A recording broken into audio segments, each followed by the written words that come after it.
super not in a good place at that time. Oh, really? No, that's when I first started using. Oh, really? Yeah. And then it kind of kept going when I came down here. So. Got it. Yeah. So did you get a later start? Yes. I didn't start using until, well, I started doing coke when I was like 21-ish. So kind of late, right? Like later than a lot of people. Yeah. And then that got like slowly out of control. And then I moved down here at 30 and started doing heroin at 30, which is so dumb. Oh my gosh. Yeah, What started heroin? I met a guy who Of course, yeah. was, he had been addicted to oxys before I met him. And he told me that. So like he was in the Marines and he'd been to Afghanistan a couple of times and had a traumatic brain injury and all this shit. And so he'd been prescribed different medications. Right. And he had been addicted to oxys at one point, which he told me. Yep. And at some point while we were dating, we'd been together a while, like over, a year and a half or something. He started doing heroin. And I had no idea what that looked like. He was just like super fucked up. And we did a little bit of coke together and we drank a lot. And the first few times I saw him, I was like, is he smoking fucking crack? Like, I don't know what this looks like, I don't know what this is. And of course, He smoked it? Yeah. And of course he was like, no, nothing. I'm tired, whatever. And then he finally admitted to me he had started smoking heroin. And I tried to help him stop because my big line was, I used to be a coke addict. Right. And then I got clean, which I didn't. I just moved to San Diego. Yeah. Right. But kept drinking. Wherever you go, there you are. Right. Exactly. And I was like, I can totally help you, whatever. And then I ended up getting strung out too. And then I was strung out and homeless for like years. Homeless too. Mm-hmm. Yeah. My roommate had a girlfriend who did heroin. Okay. And then she started using it and he was like, all right, whatever. I'll just use it with her like one time. Yeah. Full blown addict. Fuck. Yeah. He didn't go to any program. Okay. Didn't do anything like that. He just decided like, all right. He just stopped? He goes, I'm going to spend 4 days just being sick. Wow. In my bed. And I never did any opiates or anything. Okay. I was always like upper stimulant guy. You feel like an uppers guy. Yeah. I was like, oh yeah. I like being up You've been here for like 4 minutes, but you definitely feel like an uppers guy. Yeah, definitely. I'm actually an uppers person too. Oh, but for sure. Your friend, how long has he been sober now? Like, did that work? Yeah. I mean, he's like a normal. So he just doesn't do guy. heroin anymore. Yeah. Like, okay. But he just smokes weed. Okay. Yeah. Big pothead. Okay. But it did work for him to just kick for 4 days and then never use again. Yep. Okay. Yeah. Occasionally people can do that. I definitely wasn't one of them. But yeah. We're here to talk about you. Yeah. Blake the Builder. Yeah. Welcome to the show, man. How are you? I'm so good. It's so beautiful being out in San Diego. That I get stuck in like a routine, which I love, but I also don't love. Right. Totally. Totally. I like switching it up. So when you were saying that you could come to me or I could come to you. Yeah. I go, I'm coming to San Diego. Totally. I haven't been there in so long. Yeah. It's been a few years. And you're in San Clemente. Where are you? You're in Orange County. Costa Mesa. Costa Mesa, okay. Yeah. So are you from Costa Mesa? Where are you from? No, I'm from Minnesota. Okay. Oh, Yeah. that's why you're so nice, even though you live in Costa Mesa. Not like people in Costa Mesa aren't nice, but like, you know what I mean? There's a vibe. There's like an Orange County dude vibe. Oh, okay. If you're dating one of them. Yeah. And it's terrifying because oh my gosh. In a good, like, not like they're going to hurt you, but like, it's terrifying because they are typically like really good looking and they have a lot of money and they fucking surf or whatever. And they're funny and they're super cool and they're not going to get married. So like at some point you have to like recognize the Costa Mesa Orange County surfer guy and like have that phase of your life and move on. And like I just met you, but you don't seem like you're this person. No, it's okay if you are. It's okay if you are. I've kind of become that. Okay. Like, so before I moved, there was this guy from California. He's from Orange County, California. I don't know where, but in Orange County. And I was like, I met a girl out there. She looks like a Mexican Taylor Swift. I was like, she's definitely going to be my wife. Uh-huh. I'm going to go down there, move down there. He goes, where are you moving? I go, Irvine. He goes, safest place to live in the entire country. He goes, when you go down there, do not make that girl your girlfriend. He goes, stay single. kind of what you're saying. I told you. He goes, stay and he single. was probably from Orange County, right? He's from Orange County. See? And he goes, you're in the safest place that you can live. Voted like year after year, over and over again. I didn't even know that. He goes, stay single. Don't make her your girlfriend. There's thousands of her down there. He goes, there's tons of activities that you're gonna do, so people are gonna be running around asking you to go surf or play volleyball or go cycling out there. And he's like, in Orange County, cruisers. He's like, get a cruiser. The bikes? Yeah. Okay. He's like, not a mountain bike, get a cruiser. Yeah. I'm like, okay. Yeah. And so he's putting me up on game. And then when I came down here, everything that I made that girl my girlfriend like right away. Okay. And then it didn't work out. I was gonna say, is that still your girlfriend? No. Okay.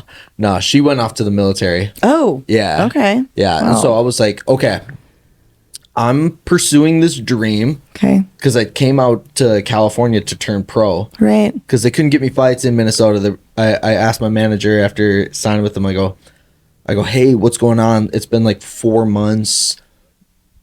What are we doing here? Yeah.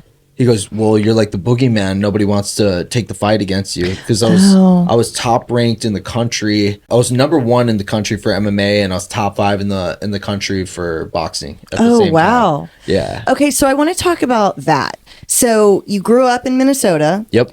Explain to me MMA as though I am like 5 years old.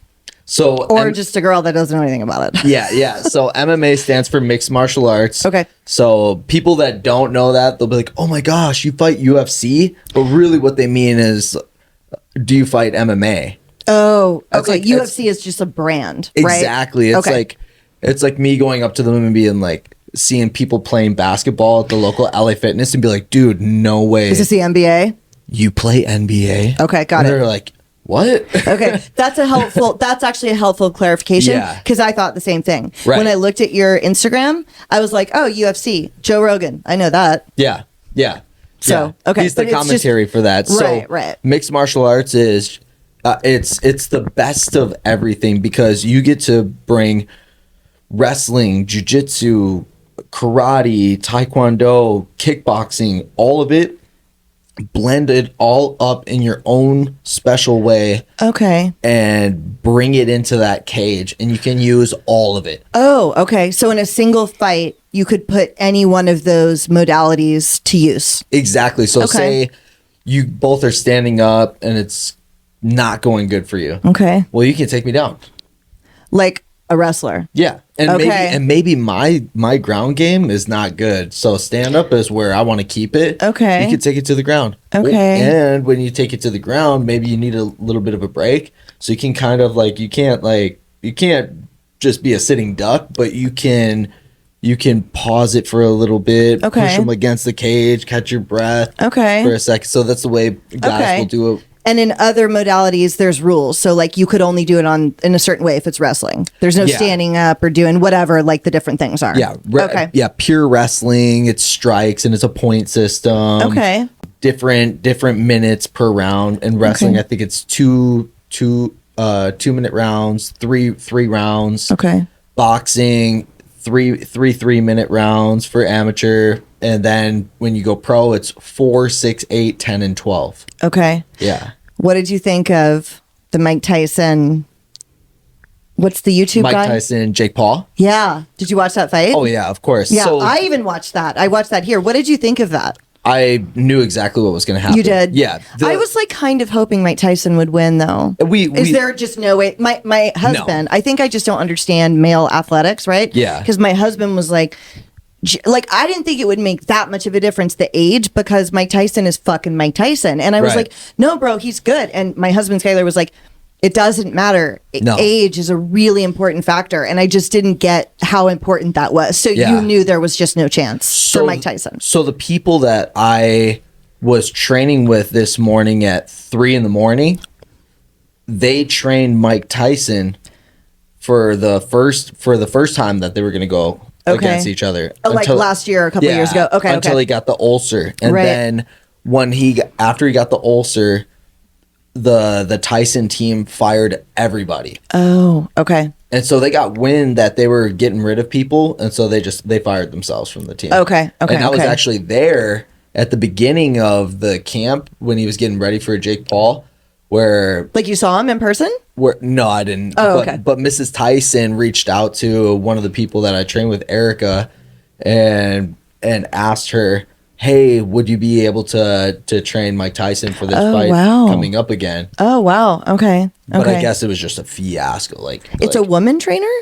Yeah, Erica. Oh. Erica Ramirez and James. Okay. James Spraggins, yeah. And she can train a male fighter? Oh, yeah. Oh. Yeah. Well, he wouldn't spar with her, but she can do technique. Well, not like that. Like James and Erica are like the strength coaches. Oh, got it. Yeah, okay. So they handle that. Of course she could train. Okay. And Erica would handle like recovery and whatnot, like massage. Okay, got it. And whatnot. But she's like super buff chick. Okay. Yeah. So you knew Jake Paul was going to win that fight. 100%. Okay. Yeah. All right. I should have made a big bet. Yeah. But did you make a small bet? Yeah, I bet my roommate like $20. Okay, and you won. Because he kept every day. He goes, "Oh, the old bull." I was like, "Oh my gosh!" I go, "Dude." That's kind of what Skylar was saying. He was like, "There's no fucking chance." I just didn't. But then when you saw them together, right? So I know nothing about boxing, and actually neither did. But again, I feel like there's a divide between like man's understanding of some athleticism. I'm not trying to sound like it's the fucking 1950s, but like right. Skylar doesn't know anything about fighting either. But while we were watching it, he was like, "Oh, like he knew things that I didn't know," and I'm like, "Was that bad? Was that bad?" Yeah. And then the commentator was like, Tyson's legs look tired. And I finally asked Skylar, I was like, what does that mean? And he was like, look, he barely moving it. Yeah. Look at the other guy. Look at Jake Paul. And Jake Paul was like, he was just bouncing around. And that's when I saw the age. When I looked, I was like, oh, his legs do look tired. Yeah, he's light on his feet. Yeah. Mike Tyson wears like these like heavy shoes because he can barely walk. Oh, okay. You know, like it was a money grab. Do you think it was staged? No. I don't either. I think they actually fought. Yeah, I think they actually fought to the best of their ability. And you could see in Mike Tyson, I told everybody too, okay, Mike Tyson has 1 round. 2 rounds, he'll do okay. Okay. And that's it. Yeah. The rest of it, no, but it's 2-minute rounds. I go, doesn't matter. His adrenal glands are going to be fried because he's not used to it. Yeah. He's going to have ring rust. I don't care how much you spar in the gym. Okay. I don't care like what you're doing. Yeah. He has all these business deals and his life is very distracted. He's not a young, hungry, prime, focused Mike Tyson fighting and training every day. He's got a family and kids. Yeah. That totally makes sense. Yeah. And Jake Paul is those things. Yeah. So is Jake Paul actually good? Is he okay? Jake Paul's good. Okay, that's again what's kind of Jake Paul's good because Dana White, the president of the UFC, was talking to Zab Judah right around the first time. I think he was getting ready to fight Tyron Woodley, who was a former champion in the UFC. Okay. And Jake ended up knocking him out in that fight. Shit. But he was telling him he goes, "Hey, I'm telling you, man, Jake Paul's nice. Okay, Jake Paul's nice with it." Okay. And Dane goes, "There's no way, absolutely not. There's no way that this happens. He's a former champion." Da da da da da. And I don't know. People say that there's stipulations. It felt like Tyron wasn't throwing like that many punches. Okay. But even then, he's good. He got knocked out cold. Okay. Face flat. Right. And people still say, no. Right. He took a fall. I'm like, yeah, he took a fall, all right. Fall flat on his face. Yeah. Well, good. I'm glad people actually think he's legit because like coming from YouTube and social media, if you can make that jump, especially if you start when you're a kid and people are kind of making fun of you, like I'm always going to pull for somebody. Yeah. Also, it is very easy to forget that Mike Tyson was convicted of rape. And like all the young people on TikTok, all these girls were like, oh, hey, what just happened? Are you a Mike Tyson fan? Did you get mad? Don't bring that up. Stop. Tank, you just got to stop. I'm going to have to shut the door if you're not going to be nice. Tank, stop. Anyways, all these girls on TikTok were like, oh, it was so sad. He looked like an old man. And I thought that too. Yeah. And then in some of the comments, I saw people like, Google Mike Tyson in the 90s and then you won't be sad anymore. And I remember all that. And I was like, oh, that's right. He was in a lot of trouble. Yeah. People forget. Totally. People forget. Like, Jake Paul was, I think was he a Disney kid? Yes, something like that. Or he was on YouTube early enough that it was like being a Disney kid. Right, exactly. And people forget Drake was like the wheelchair kid on Degrassi. That's right. Every time I look at him, I'm like, that's the wheelchair kid on Degrassi. Too. Yeah, everybody forgets. I totally forgot. You know, which is cool, right? Yes, exactly. I like that because I like that you aren't defined by your past. Yes. Exactly. Right? And I think that's why I was pulling for Jake Paul also. People are making fun of him. Yep. And I'm like, no, I want to see an adult be able to make this transition. And I think what you just said is true. I didn't think that, but of course that's probably why I would want that, because I don't want to be defined by my past either. People my whole entire life and my whole career have tried to compartmentalize me, and I'm sure they have with you. Hey, Janine. A podcast, really? Right. Like, you think, I don't know, you should just, I don't know, stay away from it. People try to deter you for whatever reason and get you to play small. And even when I was starting out fighting, I was doing it my way. I wanted to do more kickboxing matches because I love kickboxing, and people wanted me to do more MMA fights and go at it full pledge. I just wanted to do it my way. Yeah. And I did it my way, and I ended up getting to the big show. Yeah. And well, I totally diverted you with this Jake Paul thing, but oh no, you're good. You grew up, but I'm glad I got your opinion on all that. Yeah. So growing up in Minnesota. Yeah. What is your family like, and how do you discover kickboxing or whatever your first fight style was? Yeah. So my family was definitely like a broken household.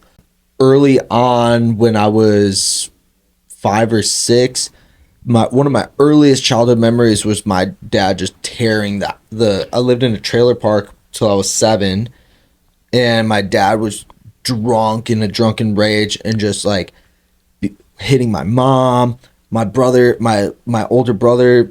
I was 5, he was 7, ran up to stop him. Bap, he gets knocked down. Mm. My Aunt Jennifer's holding me like this on the couch, yelling at her brother Mark to stop my dad, and he's like calling my mom a bunch of names and whatnot. You fat da da da da da. Yeah. And she's like, I'm gonna call the cops. He's like, you ain't calling nothing. Bap, rips the thing out of the wall, and it was just chaos. And then I didn't see him for a while.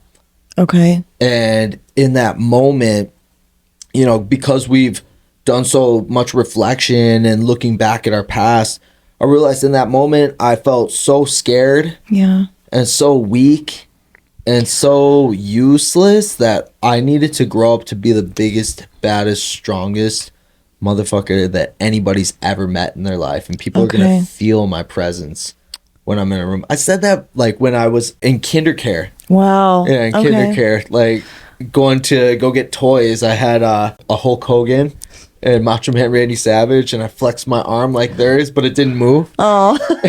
And I go, I'm so weak. You did that, but nothing happened because you're 5. I was like, all right, I'm gonna flex and make it move, and I flexed and nothing moved. Yeah. I was like, I'm so weak. Aww. I was like, but when I grow up, I'm gonna be the biggest, baddest motherfucker anybody's ever met, and people will feel my presence. But when I walk in a room. That so makes sense. That's what led you to start. Fighting. So you're in kindergarten and you start wanting to fight. Yeah. How does that evolve? Always like an aggressive kid. Okay. Like always playing football with the neighbors, tackle football. The more aggressive, the better. Okay. I was just more of a hands-on, physical young guy, and I'd always get in trouble for being physical with people. Okay. And when I found football when I was in 4th, 5th, and 6th grade, that's when I got rewarded for being physical. Right. Okay. Yeah. Had your dad gone to jail, and that's why you didn't see him for a while? Oh, for that night?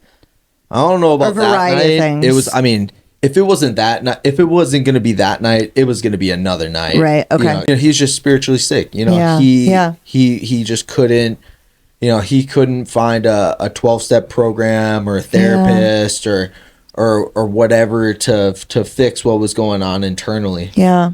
You know? When do you see him again? I was in 5th grade. Okay. Yeah, so he came back when I was in 5th grade. He would come back in like 2-year periods. 5th grade, gone after a little bit, then like 7th grade or 8th grade, then gone, then come back like 10th, 11th grade.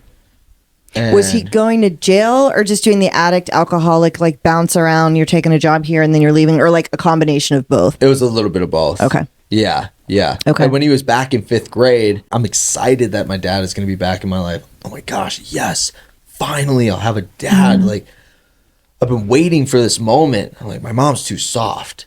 She won't go to like my football games. She just drop me off there and go home. You know, she's just a single mom raising 3 kids. Yeah. You know, doing her best. Yeah, I know that now, but when I was younger, I'd be at football practice and I'd look around. Both parents are there cheering their kid on, and my mom would drop my bike off and she would dip. Yeah. You know, and I was like, "What's up with this?" Right. Yeah. You know? Yeah. So did your dad show up and start going to your games or no? No. Oh. No, he showed up and he was just like fat, not a shape, and like kind of like had like long hair and it looked like didn't look right. I was like, who is this guy? Right. Okay. I was excited to see him again, and I don't know if I am anymore. Yeah. And then he immediately in 5th grade, he used our place as kind of a place to shack up and like, you know, big talk. Oh yeah, I'm gonna be sober now. Right. And he goes, yeah, Blakester, you know, your old dad, you know, probably doesn't have too long. I got about a quarter of my liver left that they said is functioning. It was like the woe was me story. Right. But as a kid, I was in 5th grade and I heard that. I go, oh my gosh, my dad is gonna die. Okay. And the next day, I'll never forget, I went to school and we did health class first, and they were talking about the functionality of the liver. And they said, it's really important. it's really important. No, that's so And if you have dysfunction in your liver, all these causes, you know, almost certainty of death. And I remember like putting my head in my arms, and I like started welling up with tears. I go, my dad's gonna die. That's so sad. I was like, That's so sad. I remember like being so sad, and like that's when I started to have. I mean, I've always kind of felt like depressed or like some like depressive like cloud over my mind and body my whole life, but that's when I really started to feel it. Okay. Yeah, I was always uncomfortable. So how far do you get in football, and then when does fighting start to come in? So I played 4th, 5th, and 6th. I was going to play in middle school, but I decided against it. I didn't want to get dropped off. I didn't want to put the responsibility on other people's parents. Oh, they had to take you home and stuff. Well, they would. Okay. My mom would bring me to football practice. Okay. Drop my bike off, and I would have to bike home. Okay. And I remember one time I got lost. Yeah. I couldn't find my way home. Yeah. And one of my teammates found me and put the bike in the back. Yeah. And drove me home. They go, "Where do you live?" I don't know. Oh no. I don't know. Call the number. Yeah. And eventually we found it. Right. You know? Yeah. How old are you right now? 34. Okay. You look so young. Thank you. I thought you were going to tell me like 25. That's right. Yeah, dude. Let's go. You look really young. I was starting to think, I was like, oh, I feel like this wasn't that long ago. You look so young. Shit. Okay. Well, you look good for your age. Yeah. Thank you. Okay. So you stopped playing football consciously because you're like, I don't want to get dropped off, whatever. Yeah. I was going to join the wrestling team in 7th grade. I went home and I asked my mom if she would get me a pair of wrestling shoes, which, you know, I should have just said, like, the wrestling coach if I told him what was going on, but I was embarrassed. Totally. You know, I go, hey mom, can I get a pair of wrestling shoes? That's all I need. They're gonna provide the singlet. And she goes, I don't want to take you to all those tournaments. You know, I tried doing that. Da da da da da. And honestly, for a single mom, like raising 3 kids, I get it now. Yeah. But at the time, I go, she doesn't love me. Like she doesn't want me to grow. Yeah. This is where I'm gonna get strong, and this is where I'm gonna build character and work hard and get after it. It's something I want to do.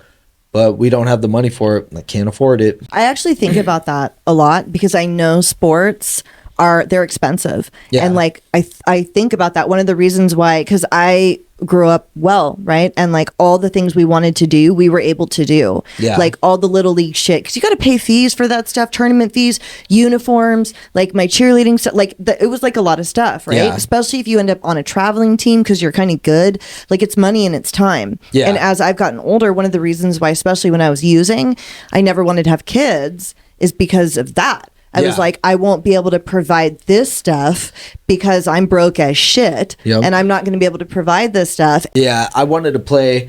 So my older brother sucked at sports. Okay. So are you the middle or the youngest? Middle. Middle. Okay. And so my older brother, terrible at sports. So he'd do a sport. He'd do karate, would suck at it. Then I would be up. Hey, Mom, can I do karate? No, Nick wasn't good at it. Okay. I don't think so. It's not a good idea. We're done with that. And then Nick played hockey, absolutely terrible. Couldn't stand up on the skates. I go, Mom, I really want to play hockey. Yeah. I'd be so good at it. Please let me play hockey. No, we already tried that with Nick. It didn't work out. Okay. I'm like, oh my gosh. I'm like, Nick, Yeah. be good at something. And so in 4th grade, I was in 4th, he was in 6th. I got him to play football. I go, sign him up for football. And my grandma must have thought that it was a great idea, you know, because he got bullied a little bit for his weight. So he was able to like play and be on the football team. And that's why you were able to. And that's why I was able to. Okay. Yeah. So what's the first wrestling or what's the first fighting you're able to actually sign up for and do? How do you get it? I did. I was in 5th grade when I started wrestling. Okay. Yeah. And I did half a year, and then I didn't know anything about weight cutting. I barely knew anything about wrestling, but my buddy wrestled, so I wanted to wrestle with him. And we were getting ready. They go, okay, guys, you know, be on a clean diet because we got a big wrestling meet coming up. I go, okay, all right, awesome. I step on the scale, and he goes, okay, Blake, you're 86 pounds. We need you at da-da-da-da-da. I go, no problem, coach. Got it. Needed you down. Yeah. Okay. And I don't know. I didn't know what to do for like nutrition. All I ate was like Reese's Puffs. Right. So I ate like 5 bowls of Reese's Puffs, and he goes, holy shit, Bilder. What the hell? He goes, you're up like 10 pounds. Oh, no. I go, yeah, I don't know, you know. Yeah. I was doing push-ups, coach. He goes, that's all right. Just going to have to move you up a weight class. So I ended up wrestling this kid that was probably cutting down. Right. And he was way bigger than me. Yeah. And he pinned me. And I thought that he didn't pin me. And I just started bawling, crying. I was so embarrassed. It was the worst thing ever. Yeah. And my mom took me to Dairy Queen afterwards and got me a dilly bar. And I never wrestled again. Okay. All right. Okay. So high school, how do you do in high school? High school, I am getting into a lot of trouble. Okay. Now, yeah. When do you start drinking and partying? When's the first time you get high? 8th grade. Okay. With my dad. Oh, okay. When he came back. Yeah. So he wanted to get high. Smoke weed? Yeah, smoke weed. Okay. And so my older brother, he was in 10th grade. Yeah, he was in 10th grade. Because when I was in 7th, he was in 9th. And that was still middle school in Minnesota. 7th and 9th. Okay. And when I was in 8th grade, he was in 10th. And his friends were all like, his friends... We hung around with a bunch of people from the hood. Okay. And so they're just like young, no guidance, and everybody was smoking weed. Okay. And so they were smoking weed, and my dad was there and he was smoking. And so the first person that I got high with was my dad. Okay. And he had no problem with you said to hand me that? Yeah. Okay. Yeah. Oh yeah. Okay. I go, okay, I'm ready. I watched in the movies. Okay. You know, I'll just tell me what to do. Okay. They go, oh, okay, we're gonna get you high. Yeah, da da da da. So I smoked. And I remember I burnt my thumb like trying to light it. Yeah. And, like find the choke and like. To this day, I became like a gnarly heroin addict that used needles, but I can't smoke a fucking. Like a pipe where it's got the bowl in it and then there's the hole on the side. Terrible. I still don't know whether or not you hold it, blah, blah, blah, blah. I still don't know how to do it. I could do a bong. Yeah, I think like I've been like tripping face on acid, like heroic doses of mushrooms, and still like being high from weed is way worse than I don't all like of it. It made me so paranoid. I don't like it either. I don't like it either. all. I do not like not having control of my faculties. Same. I don't like it. Yeah, I don't same. like it. I got high with them that day and I ran my thumb underwater and it looked like the water looked like a flame. I go, oh wow, that's really cool. I was like, all right, I'm kind of hungry. I ate a little bit and then I went and passed out. That's exactly what I would do. Yeah. So how does it start to escalate? Like your drug use and partying? Okay, so it starts escalating because my friends are hanging out with all the jocks in the school. All the girls that I hang out with are hanging out with all the jocks, and these guys are just larger than life. Everything they do and say is so much funnier and better than anything that I got, and they're drinking heavily. Right. In Okay. 8th grade, like, these girls are drinking heavy. They're starting to use drugs too in 8th grade, Like coke or something, or weed mainly. like abusing their Adderall prescription. Oh, right. That's like that generation. Yeah, Okay. that generation. So and then like people were finding anything. That's when triple C's, Coricidin. It's like kind of like cough syrup. It's like cough syrup, right? Yeah. Okay. That's when people were doing that. People were robo tripping. Right. Okay.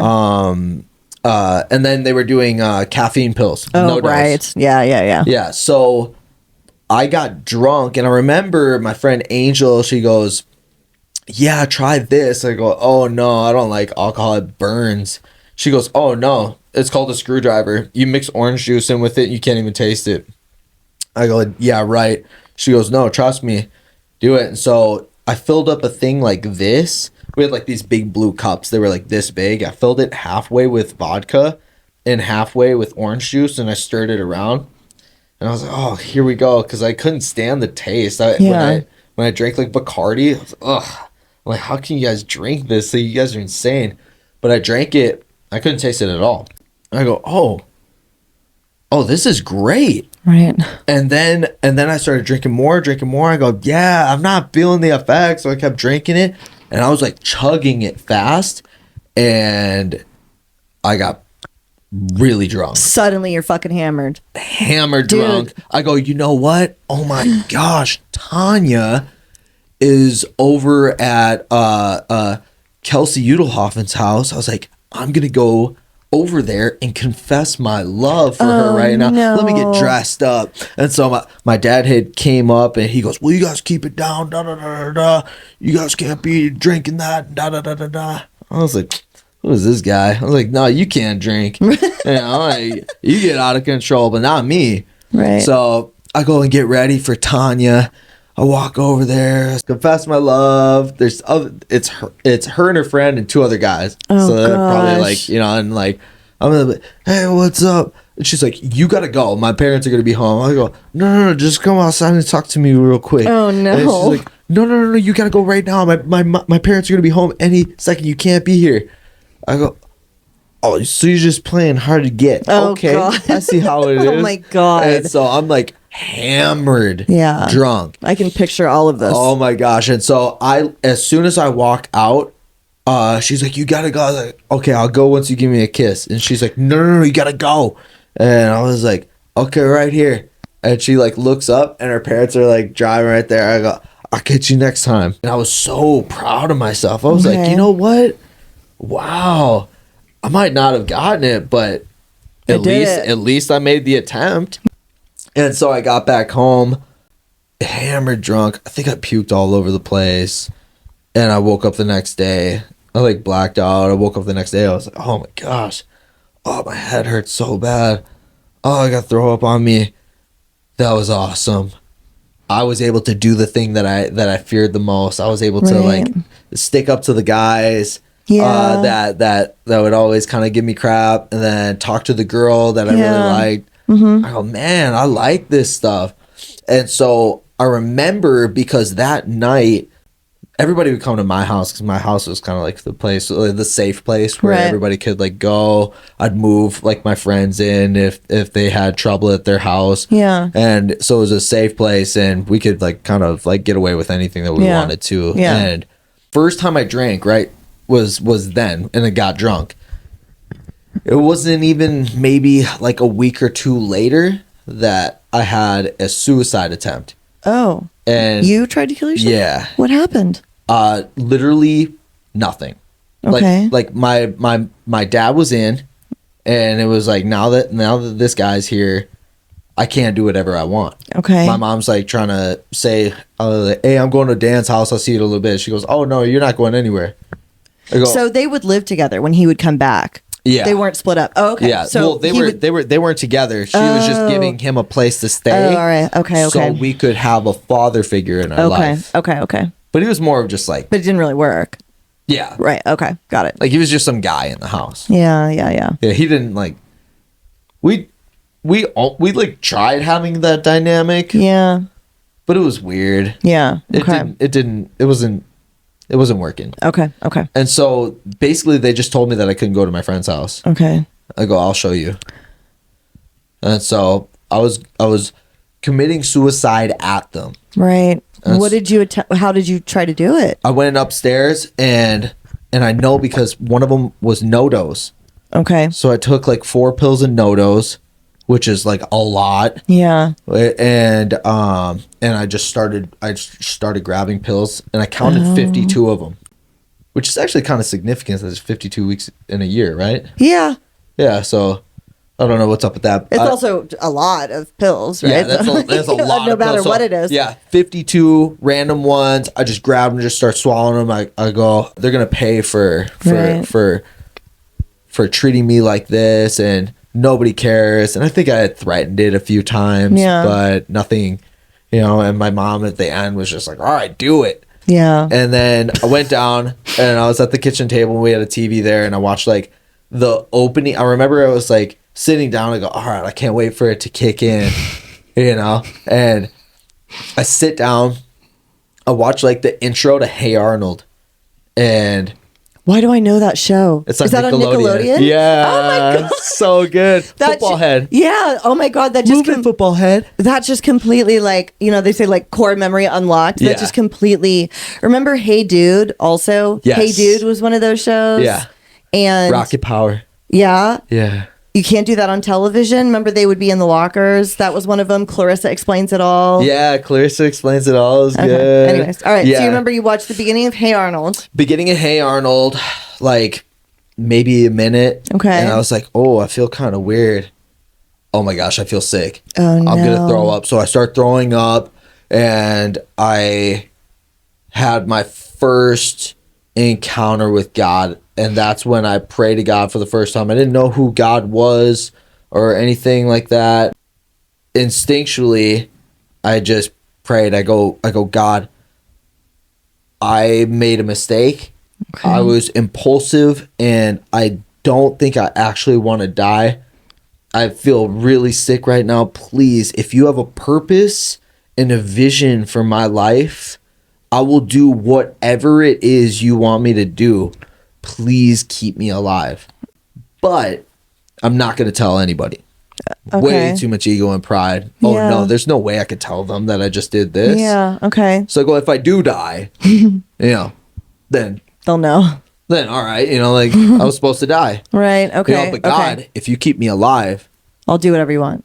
Then you're for sure real. Okay. And I'll do whatever you want. Okay. And right when I prayed, I started throwing up all the pills. So I start throwing up all these pills, and I go and lay down in my room, and I'm like cold and hot at the same time. I'm not going to tell anybody. My older brother knew something was up. He was checking in on me, and he's like, are you good?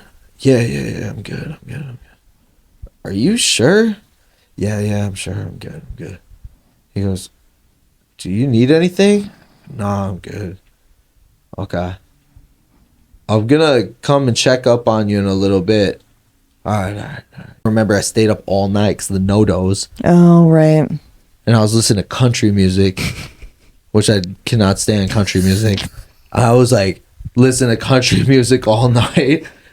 But those songs that I listened to, of those country songs that night, it's like Kenny Chesney. Okay.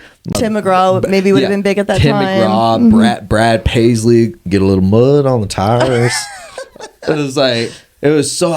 These people understand the way I feel. Okay. And I stayed up all night watching TV, and there was a big shift in who I was. Okay. It didn't stop everything, but definitely I changed my image after that. Before I was like this little ghetto kid. I would talk, everybody, oh, you talk like you're black. Yeah. But my mom dated like black dudes from the hood. Yeah.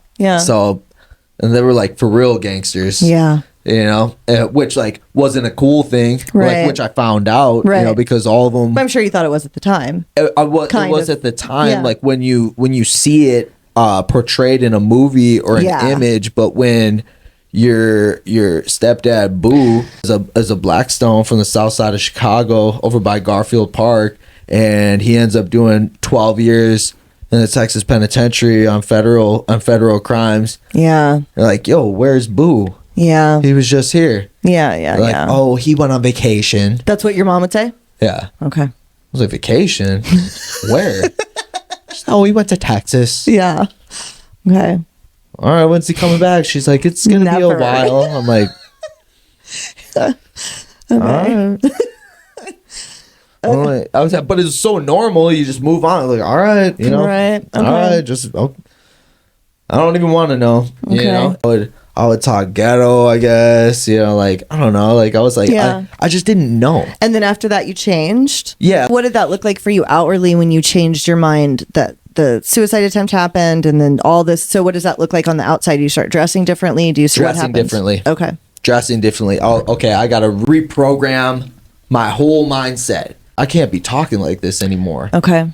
And I have to start wearing Abercrombie and Fitch. Okay. Yeah. So I think you were also probably just kind of like looking for an identity after your dad was gone and there was so much chaos, right? Yeah. And so now this was a new identity to adopt. Yeah, for me, I was a chameleon. Right. And I was really good. Yeah. Like I hung out with the Hmong kids, and I was like, I was just also like very curious, like and curious about culture. Okay. And so when I hung out with the Hmong kids, I was like, hey, how do I say this? How do I say that? Like, I just believed. Hmong kids? Hmong. What does that mean? HMONG. Okay. They're from the mountains of Laos. Oh, okay. Yeah. So Asian culture. Yeah, Asian culture. Okay. Yeah. And so I had a bunch of Hmong friends. Okay. And I just wanted to learn Hmong. Okay. I was like, hey, teach me Hmong. And they're like, oh yeah, buok dako. And I was like, oh yeah. I was like, well, I wanted to say hi to this really pretty Hmong girl. Okay. Pa Lee. And I go, hey, teach me how to say hi. He goes, oh yeah, you just walk up, you say buok dako. And I was like, oh okay. So I did that. What it means is suck my dick. Oh no! Yeah. Oh my It god! didn't go well. She goes and runs away, and I was like, I guess people thought it was annoying because I wanted to learn this, or that's what some people said. But they still hung out with me. Yeah, and they were my homies, But I remember one time at lunch, this one kid who was with like all the jocks. He was one of the white boys in the group. And he's like, hey, do you really talk like that? And I was like, do I talk like what? And I felt like he could see right through me. And I was like, talk like what? And he's like, do you actually talk like that? Like, is that how you actually talk? Or like, are you just like putting on a facade and doing that for whatever reason? I was like, yeah, this is how I talk. And he's like, and at that time, was it the Asian voice at that time or the Asian black voice? Oh, Asian. And so I was like, and so I remember like like sitting, and he like walked away, and he was like this, and like walking. He was like one of the basketball players. He was like really good. Yeah. And I was like, damn, what the fuck do I sound like? Yeah. Like, what do I talk like? I was like, am I talking Asian?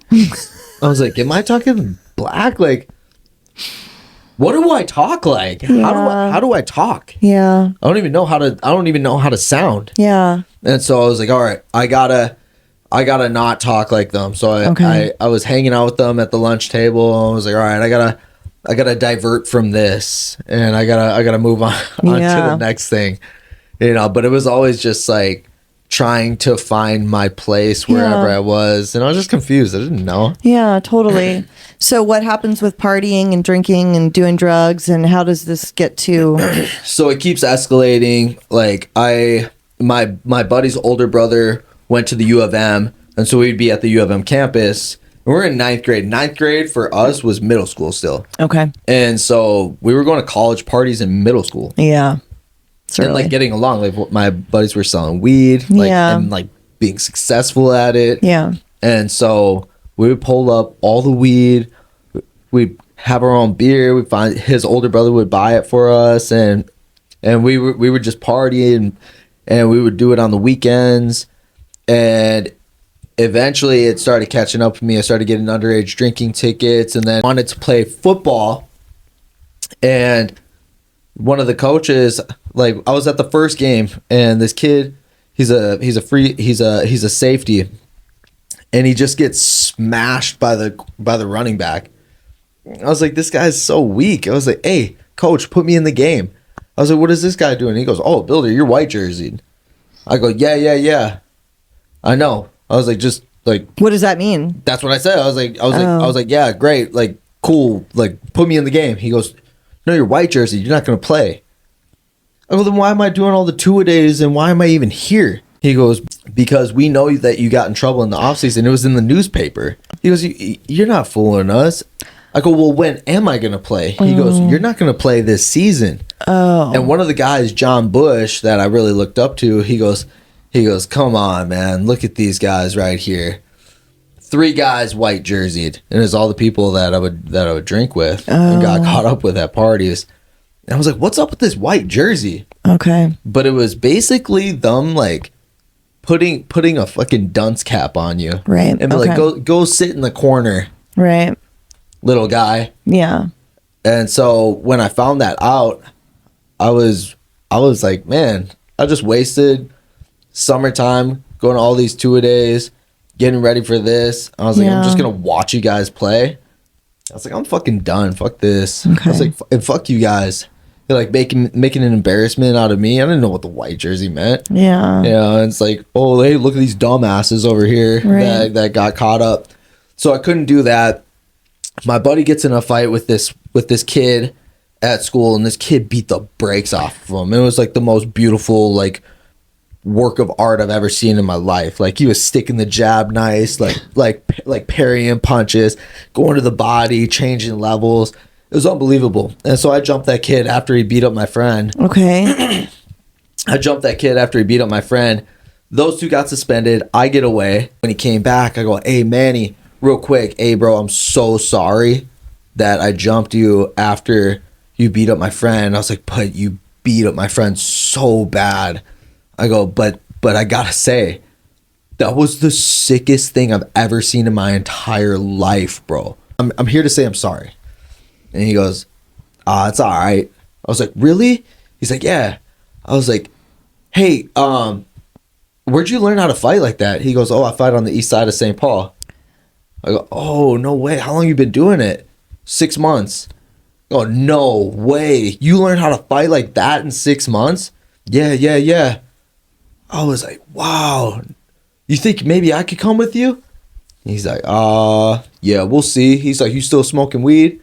I was like, nah, man, it's been like a while since I've done that. He goes, yeah, maybe. Okay. So it put in my head. Yeah. Oh, fuck. Like, okay. All right. He knows. Everybody knows. Everybody knows, yeah. Everybody knows, like, my deal. Right, okay. And so he ended up moving next to my best friend, Ben. Okay. And so me and me and him were always hanging out together. And then we were hanging out. We boxed in the neighbor's front yard. These other Mexicans, the Campillos, we would box in their front yard. And I got my ass kicked by my buddy Ben, who was way bigger than me. He was like, and he was in athletics his whole entire life. He was like captain of the football team, captain of the baseball team. He's a stud athlete. And he whooped my ass in the front yard. I was so embarrassed.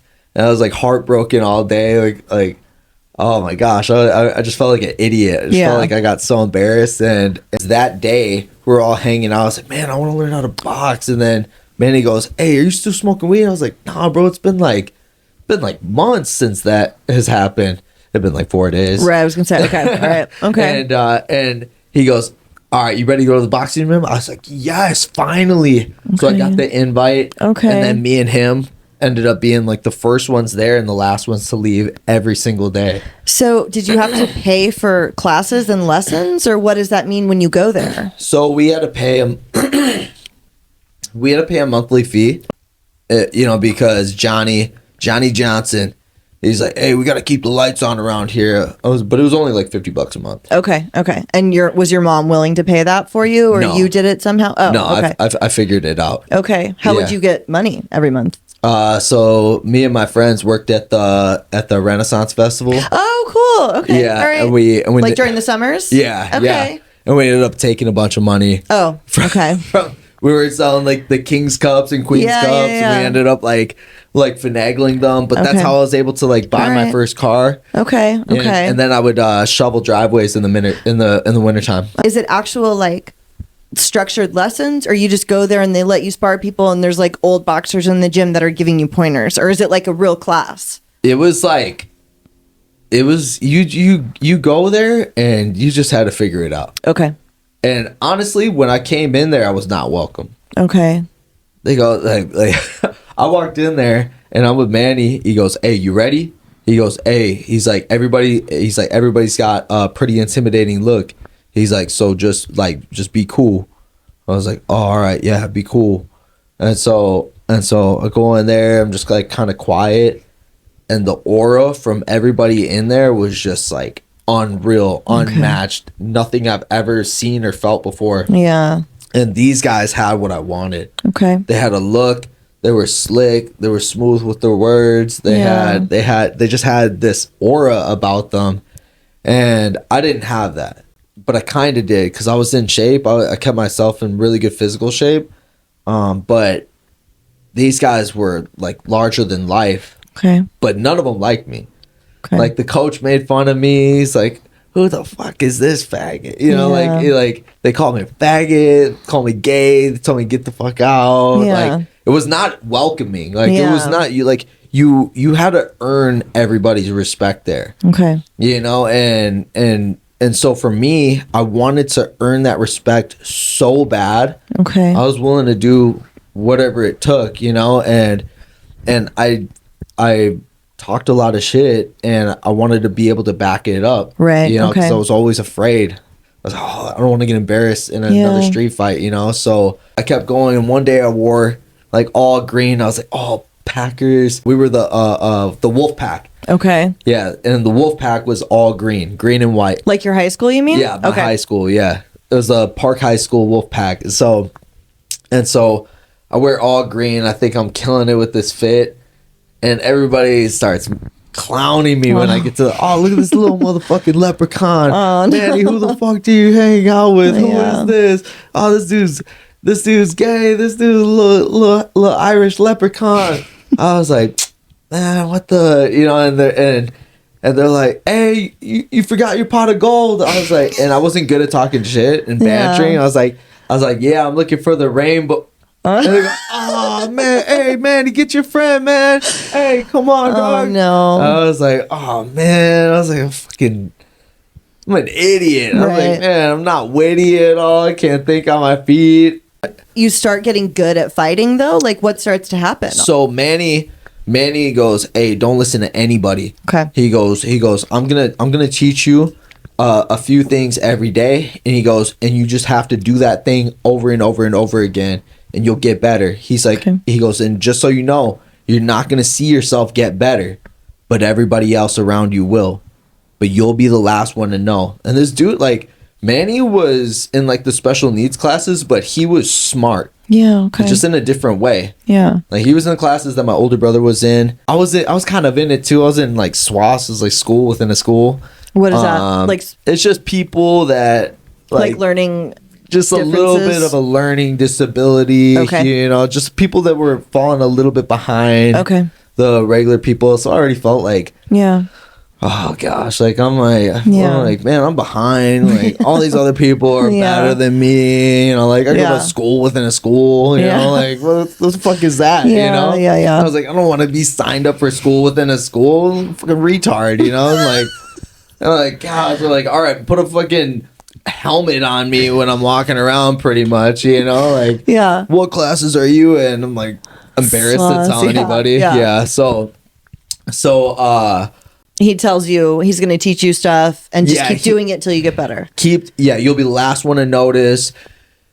I start getting really good, but I don't notice it yet. And he was the first one to show me and point things out, and the way that he would describe things would be what, like, I've never even still to this day, I've never even learned it from a lot of coaches. Okay. So I was there for a year. Got shot in the hand during a drive-by in my hand right here, and the bullet went to the center of my bone.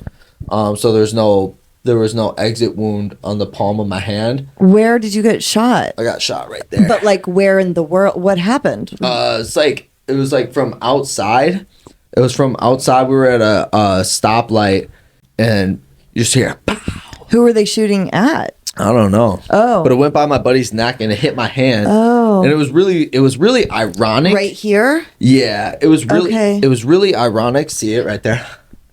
That's where they had to do surgery and they drilled into the center of my bone. But it was really ironic because I had a V8 splash in my hand. And the old saying was like, should have had a V8. I'm like, I shouldn't have had a V8 because I had it like this. Yeah. And it was just like, it was like a water fountain of blood coming out of my hand. Gosh. And I was like, oh my gosh. And the one guy that was driving goes, oh man, you're getting blood all over my new floor thing that stops like the mud getting on your floor. I was like, bro, I just got shot in the hand. My buddy's like, go, go, go, go. So I was down for like a month and a half, no, a month or two at the boxing gym within that year. The upstairs of the boxing gym was a trap house. Downstairs was a boxing gym, but the upstairs was like, there was two upstairs. So it's the bottom floor, the main, the middle floor had like 3 bedrooms and a bathroom and a living room, and then you could go upstairs one more and had a bathroom and a bedroom. But that's where Manny was living at eventually. Okay. And you know, it's like in the hood. Like our coach was a Hell's Outcast, and the clubhouse was literally like just like walking distance, like 1 minute, like 20-second walk across the corner. So nobody would come in on Fridays because that's when they would have the Hell's Outcast meetings. Okay. Right there, and they'd all come into the boxing gym. But me and Manny were always there. We didn't care. Yeah. Okay. Yeah. So then when do you start using heavily, and how do you because now eventually high school. Okay. Yeah. What do you start using? So, well, before this is when it started getting bad. So before I got into boxing, because I lied to everybody when I was in treatment. So I was drinking with my buddies. It was only on the weekends, and then Coke started getting involved. Okay. And so I was like, oh, okay. And everybody's, oh no, Coke is great because when you do Coke, then you can drink more. Right. I go, oh, great, awesome. And also Coke is nice because now when you do Coke, it keeps you alert so you don't black out. I go, oh, I black out every time. I had done Adderall like a couple times and I loved that. Yeah. I was like, oh my gosh, I wish I could feel like this every day for the rest of my life. Yeah. This is what I need. And so we started doing Coke and then I did Coke, got like not a lot, like a gram with my buddy. We did all of it like right away. And then I started drinking at my house in my basement, and this girl had 99 berries, and I thought it was 99 flavors, but it was 99 proof. Right. Right. And so I was like, hey, I'll give you these 40s or no, she wanted it. She's like, I want a 40. I was like, I'll trade you your bottle for my 40. She goes, oh, okay. And I already drank a 40. I'm like 16. And so I went in the bathroom is where we would smoke weed or do coke or whatever, you know, like whatever you had, just like go ahead. Yeah. And so I went into the bathroom and I go, hey guys, check it out. I go, I got 99 berries. I was like, check this out. And I chugged it. And then next thing you know, I black out and I wake up in my bed and I feel great. And I get up and I'm like, what happened? And I was like, what is on my wrist? I had a little tag. I was like, what? And I go to the bathroom and it feels like razor blades when I'm peeing. Oh no. My gosh. I got like an STD or something. And then I leave the bathroom. I was like, what the? Then my mom goes, real fucking cute. I was like, what? And she's like, real fucking cute. Do you remember last night? 17 different drugs in your system? Oh, shit. She was like, you doing fucking coke? Xanax? Oxycontin? Fucking, and she starts, and she's like, some of them, they didn't even recognize what it was in your system. She's like, they found 17 different drugs in your system when we brought you to the hospital. I go, hospital? She goes, oh, you don't remember going to the hospital? You don't remember peeing all over the car, all over me and Boo when we brought you? You don't remember dancing with the Christmas tree? I was like, oh shit. And my mom started bawling. Oh no. Like, what had happened? So I chugged the 99 berries, blackout. I was like dancing with this Christmas tree, calling everybody by the wrong name. My buddy pulled up. And I was kind of in a brownout, and I guess that's who gave me Oxycontin. I took Xanax the night before. Okay. I started stealing my mom's like medication because she had fibromyalgia, so she had like Darvocet and like Vicodins and whatnot. But she was allergic to codeine, so it's probably a good thing. Or else me and my friends would have took that. You know? But anything, we thought it was cool. You know, like Lil White was popular, so the songs about all the pills. And I wanted to try all of it. Yeah. Just to see it. And so I started dancing with the Christmas tree, calling people by the wrong names. They go, hey, he's really like out of it. Like we should probably take him to the hospital. My mom goes, oh, you think? And they're like, yeah, no, it's really, really bad. And I don't think you understand. So she brings me in the car and I'm telling them I love them. I kind of remember it. Then I had to go to the bathroom, so I just started peeing, and we get to the hospital. I don't remember any of that. I guess a nurse came to help me and wake me up. I guess I pushed her halfway across the room, which I don't remember. They almost put me in jail for that. I almost caught a case for that. They put a catheter in me and they pumped my stomach. Okay. And I kept pulling the catheter out. Okay. Putting it in, pulling out, putting it in. Okay. And so that's what happened with that. And, you know, they checked everything in my system. Okay. And so that's why I woke up. I felt great. Then got an IV, stomach pumped, everything. Okay. And that's when I went to outpatient treatment. Okay. So somebody you went to treatment at that time. Yeah. And when I got to the hospital at a 0.45. Oh, shit. Okay. 0.45. Very, very, very high. When I got there. Right. So it's like, I mean, half my blood was alcohol. So how do you get to California? Do you graduate high school? How do you get here in front of me? Yeah. So I went to outpatient treatment, but as a joke, I relapsed while I was there. I was pissing dirty. And I go, hey, you guys have to put me somewhere, because if I go back to my environment, I'm gonna keep doing the same thing. It as a joke. I took it as a vacation for a month, but I told everybody when I was in there, I go, yeah, I'm a fighter, you know, I do jiu-jitsu, I've been boxing, you know, like all my life. And like the counselors were like, oh, really? You box? I was like, yeah. They're like, oh, let's see some shadow boxing.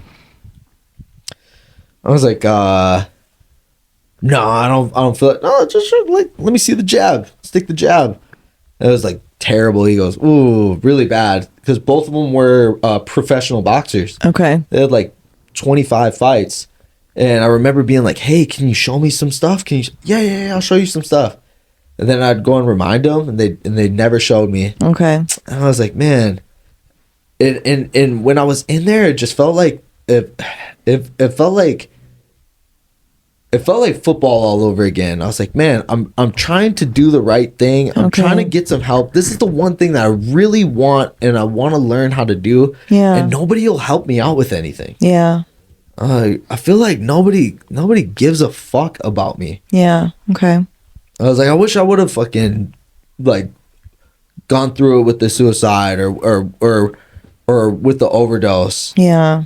And I was like, what is the point? God, hey, I'll help you out with the graffiti that you're trying to do. Never helps me. And I'm just like, dude, nobody's got my back. Yeah. Nobody is willing to help me out. Nobody even fucking cares. Right. Okay. And so I went to a halfway house, lied to get out of there because it was just insane. It was in northern Iowa, and it was like a prison over there. Okay. So I told the nurse, I go, hey, tell me what I got to do to stay here.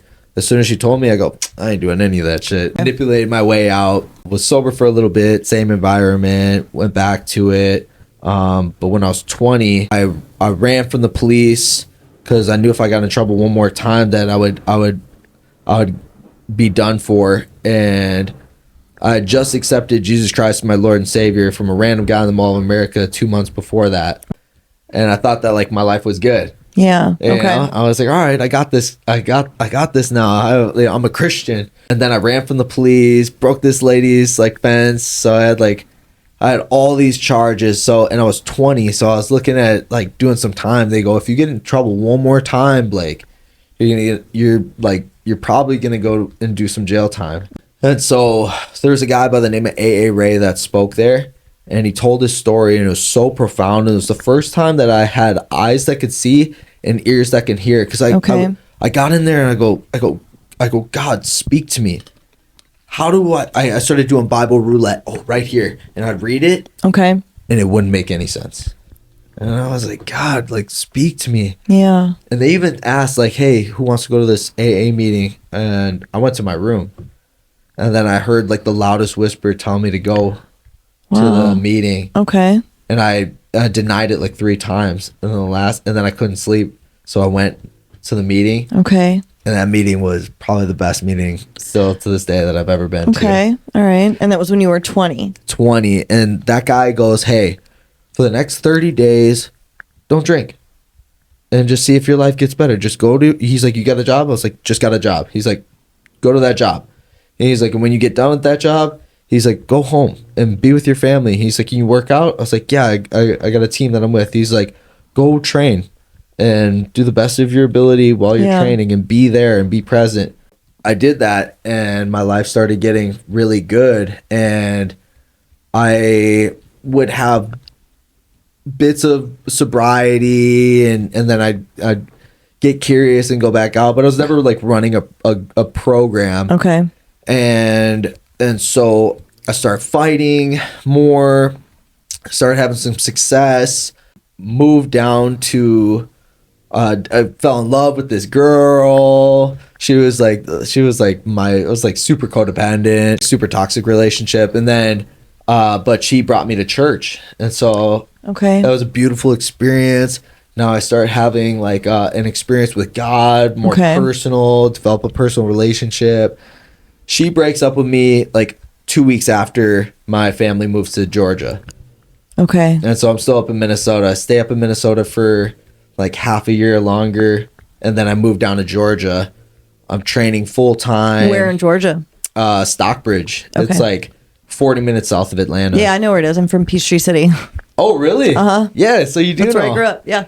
That's crazy. Mm-hmm. Yeah. So it's over by like Gwinnett. Yeah. Over in Henry County. Yeah. Yeah. And so we were over there and I lived there for like a year. Okay. And I just felt like God wanted me to go back up to Minnesota. So I went up to Minnesota, started working construction. I was super broke. So I had like no money, started working construction, making money and training at a new team with a new team called Spartan Martial Arts. And that's when I really started like getting really good. I had discipline, I had structure, the team was awesome, and I started getting really good really quick. And so from 23 to 27, I just went on a tear. Okay. Yeah, I got sober at 24.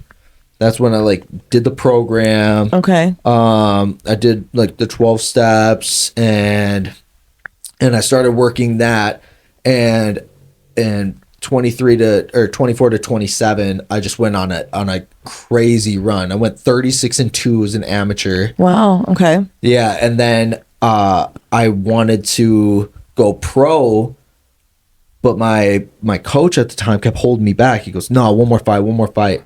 So just kept having one more fight, and 38 fights later, I'm 27. Yeah. I'm like, dude, if I don't go pro like right now, yeah, it's never gonna happen for me. I should have been pro 3-4 years ago.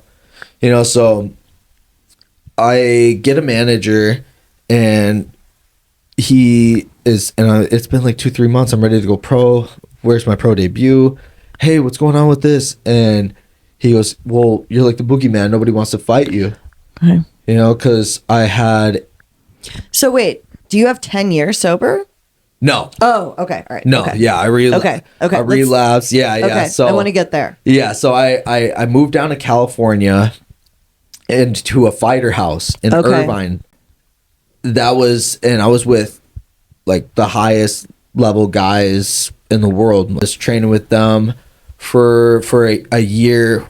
Had 3 fights. I went two wins and a draw. Okay. And then after the draw, I was just like heartbroken over the draw. Thought I won, and it was a really tough fight. And so I moved away. The guys that I moved in with were like, "Oh yeah, you can stay here. My roommate doesn't care. We'll move into a better place in Scottsdale, Arizona." And so I get to Scottsdale, Arizona. The roommate didn't know that I was coming. Okay. So I'm living in their living room on a blow-up mattress when I was living in a fighter house for free. Yeah. And now I'm screwed. Okay. And now these guys, they did sober October. And after that, they started using drugs, like started doing steroids, started like doing coke, like smoking weed every day. I was like, oh my gosh, this is a bad deal. He goes, oh, well, you can just move in with this other guy. I was like, that's not what we agreed to.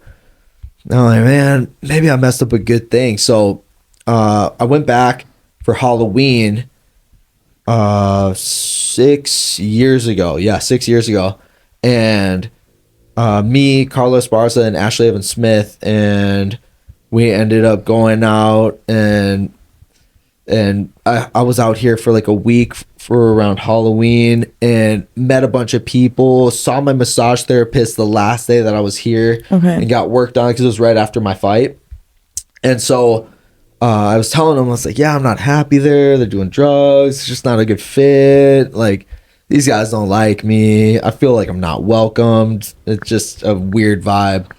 And so he goes, okay, well, I'll keep my eyes out. He hits me up on my way out to Scottsdale, like halfway there. He goes, hey, are you still looking for a spot? I go, yeah.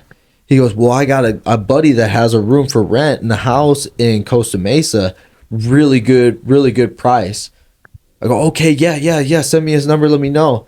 And I ended up calling him. I met him at his front door, and I've been living there ever since. And we're like best friends. So when do you relapse? So I relapsed